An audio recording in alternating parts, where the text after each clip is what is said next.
Hello dear students, I hope you all are fine. Today I am going to give the explanation of the poem A Tiger in the Zoo, Class 10th CBSE Board. This poem is written by the poet Leslie Norris. Okay, so let's start with the explanation of this poem. This poem gives the contrast between the life of a tiger in a zoo and a tiger in his natural habitat, that is jungle, forest. ठीक है कि अगर एक zoo के अंदर tiger रहता है तो उसकी लाइफ कैसी होती है, और अगर वो अपने नेचुरल हैबिटेट मीन जो ईश्वर ने उसके लिए घर बनाया है, वो फॉरेस्ट है, जंगल है, वो वहाँ पे रहता है, तो उसकी ज़िंदगी किस तरह की होती है। पोएम बहुत ही सिंपल है, बड़ी इजीली आपको समझ आ जाएगी। फर्स्ट स्टैंजा देख लेते हैं। He stalks in his vivid stripes the few steps of his cage on pads of velvet quiet in his quiet raise.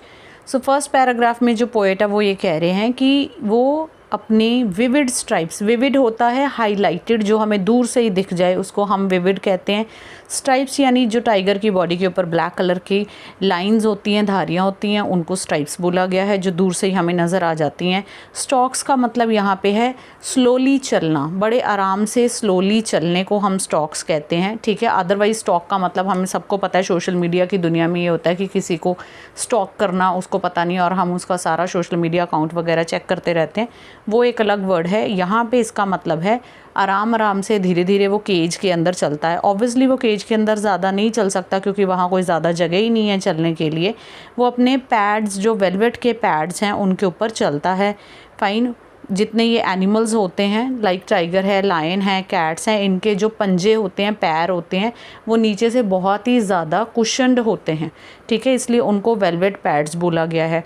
लेकिन कहते वो चल तो रहा है पर उसके अंदर एक क्वाइट रेज है। रेज का मतलब होता है गुस्सा, बहुत ज़्यादा उसके अंदर एक एंगर है। लेकिन वो एंगर किस तरह का है, वो क्वाइट है, दबा हुआ है अंदर, उसने सप्रेस किया हुआ है क्योंकि वो जू के केज के अंदर है।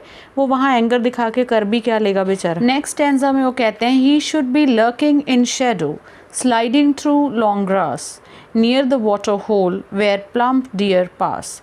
It means he is lurking. Lurking का मतलब होता है अपने आप को झाड़ियों में जैसे छुपा के रखना, या कहीं पे अपने आप को हिडन रखना, एम्बुश में रखना। तो वो जब जंगल में है, अब सेकंड पैराग्राफ में डिस्क्राइब कर रहे हैं कि जब टाइगर जंगल में होता है तो वो झाड़ियों में छिपा हुआ होता है।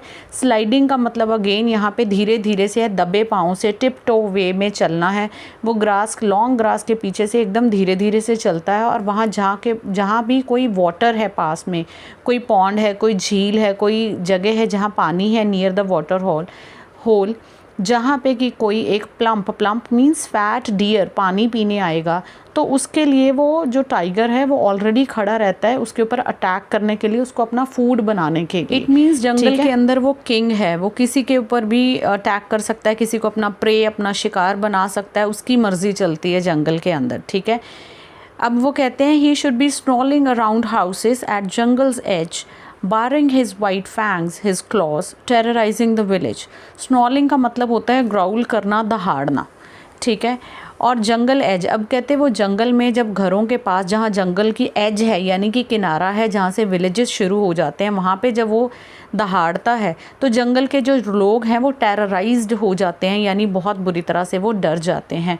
और वो डर ना सिर्फ वो दहाड़ता है बल्कि बारिंग हिज वाइट फैंग्स, बारिंग होता है शो करना, फैंग्स का मतलब है दांत, उसके टीथ, और उस क्लॉज का मतलब है उसके पैर। जब वो अपने बड़े बड़े वाइट दांत जो है वो दहाड़ता है और वो दांतों को शो करता है, और उसके बड़े बड़े जो पैर हैं उनसे वो चल के वो जंगल के किनारे पे जो विलेज है उसकी तरफ आता है, तो वहाँ के जो लोग हैं उसकी दहाड़ सुन के, उसके दांत देख के, उसका इतना बड़ा बॉडी स्ट्रक्चर देख के वो उससे बहुत ज़्यादा टेरराइज हो जाते हैं, यानी कि डर जाते हैं।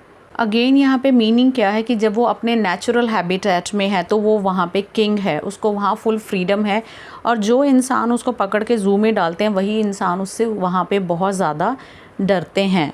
ठीक है, लेकिन पोइट कह रहे हैं कि अब वो एक कॉन्क्रीट सेल के अंदर लॉक्ड है। कॉन्क्रीट हम कहते हैं सीमेंटेड चीज़ों को, सीमेंट, पत्थर, ईंट से बनी हुई जो सेल है, सेल यहाँ उन्होंने उसके पिंजरे को बोला है, सेल हम एक छोटे कमरे को बोल देते हैं। तो एक सीमेंटेड छोटा सा कमरा है जो उसका केज है, जिसके अंदर अब वो बेचारा जू में लॉक है, उसकी सारी जो स्ट्रेंथ है वो बिहाइंड द बार्स है। बिहाइंड द बार का मतलब ये है, बार हम लोहे के जो सरिये होते हैं उसको बोलते हैं। यहाँ पे बार उन्होंने अगेन केज को बोला है। केज के अंदर अब उसकी सारी स्ट्रेंथ कैद है, वो बेचारा वहाँ से कुछ नहीं कर सकता, सिर्फ दहाड़ सकता है, ठीक है।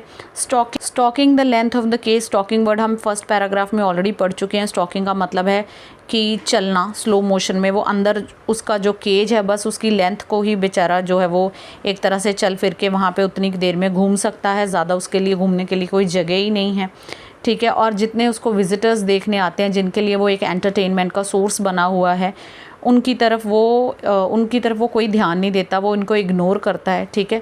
क्योंकि विज़िटर उसको देख के खुश होते हैं, वो उनको देख के खुश नहीं होता, वो अपने नेचुरल हैबिटेट के लिए लॉन्ग करता है, उसके लिए तरसता है कि वापस से उसको जंगल में जो है छोड़ दिया जाए, ठीक है।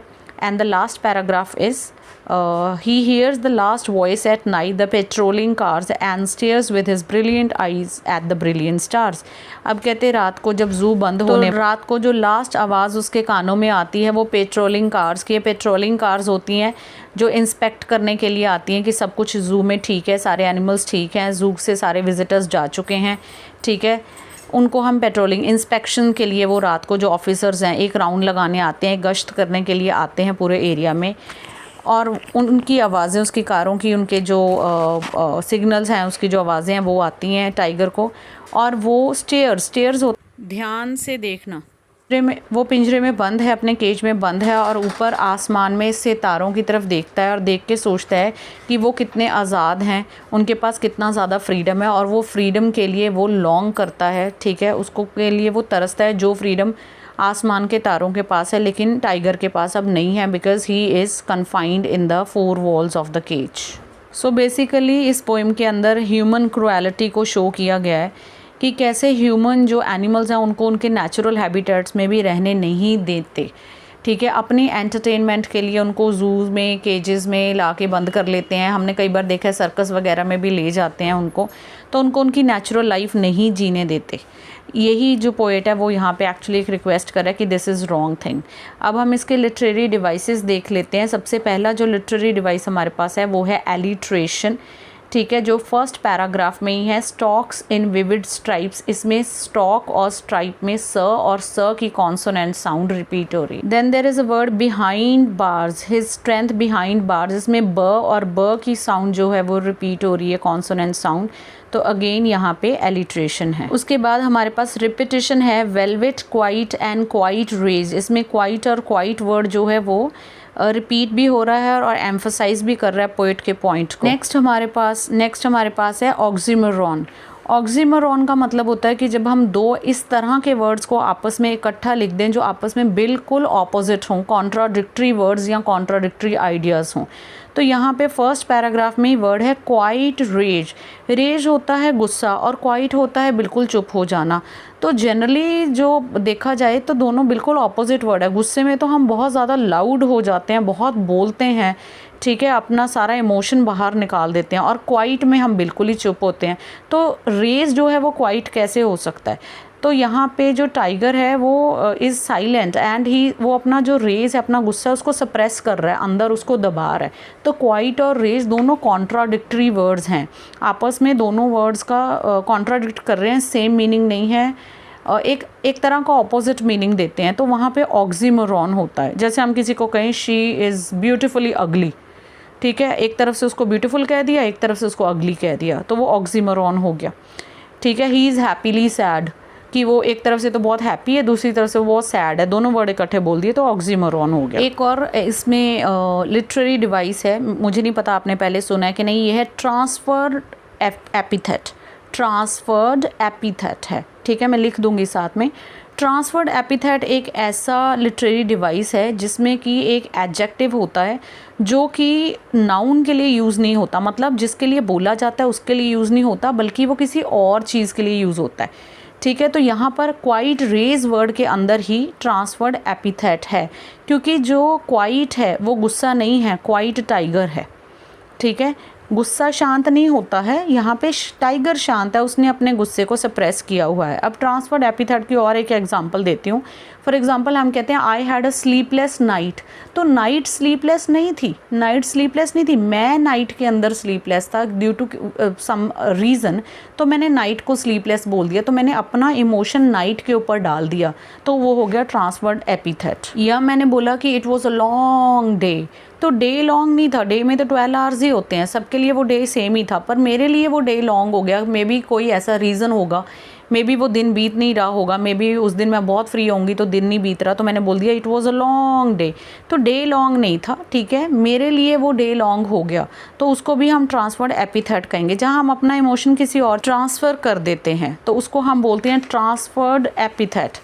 फिर इसके अंदर इमेजरी भी है। इमेजरी मैंने आपको पहले भी बताया था। इमेजरी होता है जब हमारे दिमाग में एक पिक्चर बन जाती है, यानी कि कोई पर्सन कोई बात को बोल रहा है या पोएट बोल रहा है तो उसकी पूरी पिक्चर हमारे माइंड में बनती जाती है। फॉर एग्जांपल जब वो टाइगर को जू में बता रहा है तो हम उसे विजुअलाइज कर सकते हैं कि वो जू में कैसे घूम रहा है, और उसके बाद जब वो उसको जंगल में बता रहा है और वो तारों की तरफ देख रहा है तो हम उस सारी चीज़ को विजुअलाइज कर सकते हैं, अपने दिमाग में उसकी एक पूरी वीडियो, एक फ़ोटो बना सकते हैं, तो इमेजरी है।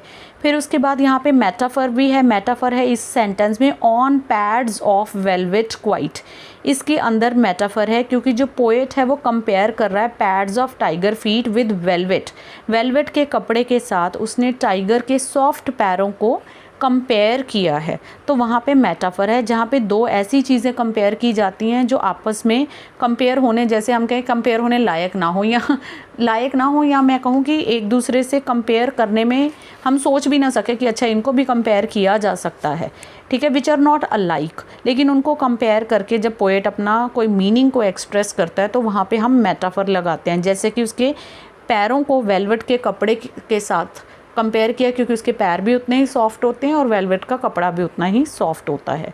और अगर हम राइम स्कीम देखें पोएम की तो वो है ABCB। So here finishes the explanation of this poem. Video I think थोड़ा सा लंबा हो गया है, लेकिन अगर इतनी भी डिटेल ना बताएं तो फिर पढ़ाने का फ़ायदा क्या है ना। थोड़ा बहुत तो आप हेल्प बुक से भी पढ़ लेते हो, लेकिन इतना डिटेल टीचर को बताना पड़ता है। तो अगर आपको कोई भी क्वेरी हो you can put it in the comment section. Till then take care, bye bye. And हाँ, मैं ज़्यादा ये बात कहती नहीं हूँ, लेकिन प्लीज़ वीडियो अच्छा लगे तो उसको शेयर कर दिया कीजिए कभी कभी, इससे टीचर को एनकरेजमेंट मिलता है। Thank you.